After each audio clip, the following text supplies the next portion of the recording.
അതുപോലെ തന്നെയാണ് Lohitha school of acting എന്ന് പറയാമല്ലേ, കാരുണ്യം.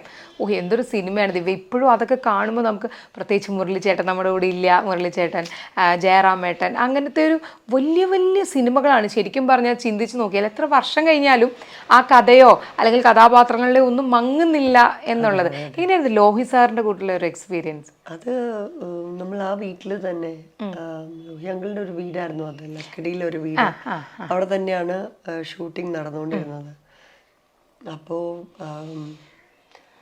സാറ്, അതായത്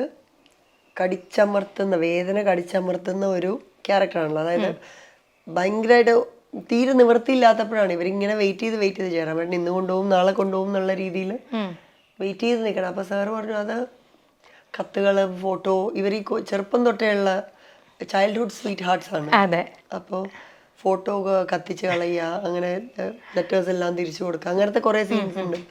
പക്ഷെ ഇതൊക്കെ ചെയ്യണം, പക്ഷെ ചെയ്യേണ്ട. അപ്പം അതിനാണിങ്ങനെ കടിച്ച് പിടിച്ച് പറയണ രീതിയിലുള്ള അതിനൊരു സ്പെഷ്യൽ ട്രെയിനിങ് സാർ തന്നത് എനിക്ക് ഓർമ്മയുണ്ട്. പിന്നെ സാറിങ്ങനെ പറയും, അത് ഞാൻ അങ്ങനെ എക്സ്പ്ലെയിൻ ചെയ്തുകൊണ്ടിരിക്കും, അപ്പോൾ ഓട്ടോമാറ്റിക്കലി കരച്ചിൽ വരും എന്ന് പറയും. അപ്പോൾ ഞാൻ പറയും, അങ്ങനെയൊക്കെ വരുമോ കരച്ചിൽ? പക്ഷേ അത് പറഞ്ഞു വരുമ്പോൾ നമ്മുടെ ഉള്ളിൽ തട്ടി അത് അറിയണം. അദ്ദേഹം ഇങ്ങനെ അത് ആലോചിച്ച് നോക്ക്, ഇവര് അത് ഞാൻ ഇപ്പം ദിവ്യ അല്ലെങ്കിൽ ഇന്ദു എന്ന് പോലും പറയില്ല, ഈ ക്യാരക്ടർ എന്ന് പറഞ്ഞിട്ടാണ്. സോ ഒരു തേർഡ് പേഴ്സൺ ഇതിൽ നിന്നാണ് പറയണത് തന്നെ. അത് തന്നെ നമുക്ക് താങ്ങാൻ പറ്റുന്നതിലും അപ്പൊ തന്നെ അങ്ങനെ പറഞ്ഞിട്ട് ടേക്ക് പോവാമെന്ന് പറയും. അപ്പോൾ എന്നിട്ട് ടേക്ക് ഓക്കെ എന്നും പറയൂ.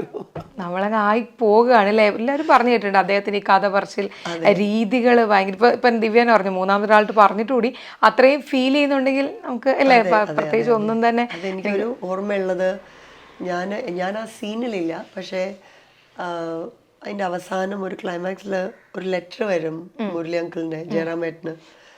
അപ്പോൾ എന്നിട്ട് അത് ലെറ്റർ ജയറാമേട്ടൻ വായിക്കുന്നതാണ്, പക്ഷേ ഉറക്കെയല്ല വായിക്കുന്നത്, അത് ഡബ് ചെയ്യേണ്ടതാണ്. എന്നിട്ട്